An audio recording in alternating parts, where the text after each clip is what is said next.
Something new. Stop, drop, shut them down, open up shop.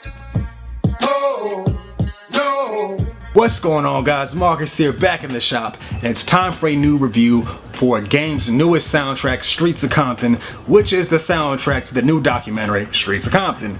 And I'm actually not going to talk about his lead single, Roped Off, only because I actually did a review on it a couple days ago, and I'll put that right here somewhere, so definitely check that out if you are wondering what I thought about that song. So this soundtrack is heavily produced by League of Stars, and I said in that review that I wasn't too familiar with their work before, but after hearing this soundtrack, I'm definitely curious to see what they got. I know they got 2 mixtapes, so I'm definitely gonna check that out sometime when I ever get the chance.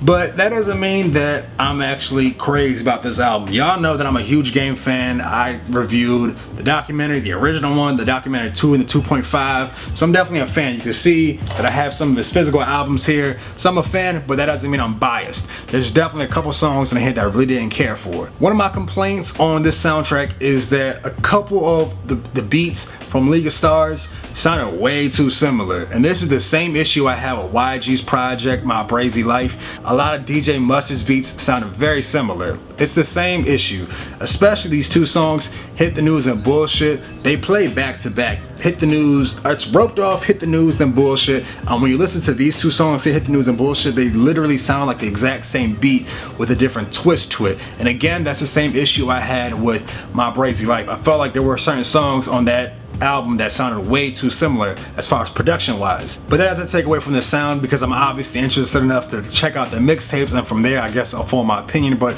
off of these 2 songs right here, I just wasn't feeling the fact that both songs sound way too familiar. Which reminds me, Hit the News, I thought that was the better song than Bullshit. Again, they both sound alike, but if I were to pick the 2, I would definitely go with Hit the News, because I just felt like Game was straight flexing on this. Turn your tacos into nachos. It's just Game just going off, you know what I mean? I could appreciate just the wordplay and his slick little bars like that. That's Game for you. I mean, he's gonna hit you with certain metaphors that aren't like mind-blowing and shit like that, but they can be slick from time to time. So you're gonna get that every now and again within the soundtrack. Now, as mentioned earlier, I am a fan of the Game, but there's definitely some songs in here that I didn't like, so obviously that was one thing that I did not like. The other issue that I had with this album is the song Can't Wait. I just was not feeling it, really. Like, I really wasn't.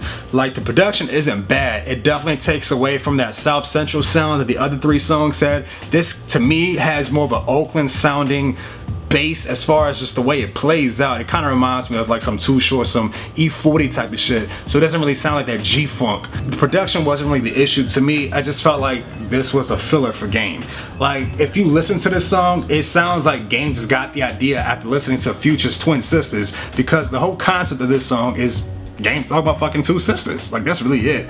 I felt like the lyrics were lazy. I felt like his delivery was just Flow wasn't bad because it wasn't like he was just offbeat. I just didn't really care for the song, and I kind of felt like Game didn't either. I mean, maybe he did. I wasn't feeling it personally. Y'all let me know what y'all think in the comment section when you listen to it, but I could have did without it, honestly. Overall, to wrap it up, you're not really missing anything out the soundtrack. I mean, Game is pretty much talking about the same shit that he always talks about in every album. He's making references to the Compton lifestyle, gang banging, hustling in the streets, and of course fucking bitches from the song Can't Wait. You're really not missing anything. And of course, he's doing millions of references to old school rappers from the 80s and the 90s to the Death Row, like he does in every single album. If anything, he has a whole song dedicated to Death Row called Death Row Chain, where in the song he's talking about how he wanted a death row chain growing up and just the struggles he was going through. So some typical Game shit with some conscious shit, salt and pepper within the whole soundtrack itself.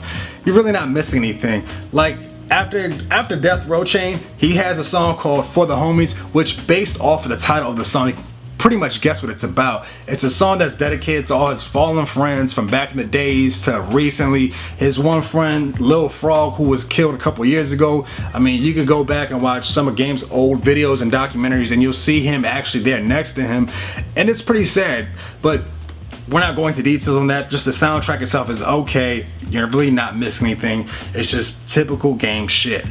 Gang banging, life in Compton, conscious shit, references to a bunch of 80s and 90s West Coast rappers.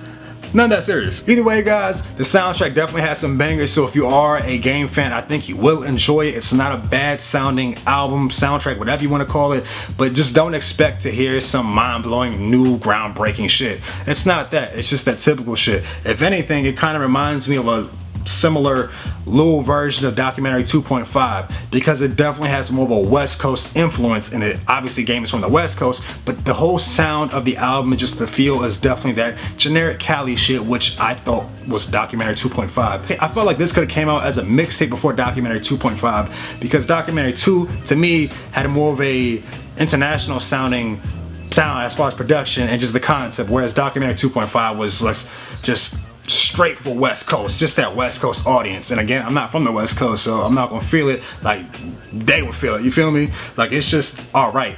So as an overall rating, I would say stream it. If you are a huge fan of the game, download it, but just know that you're not going to get anything new out of the game. It's just your typical generic game shit.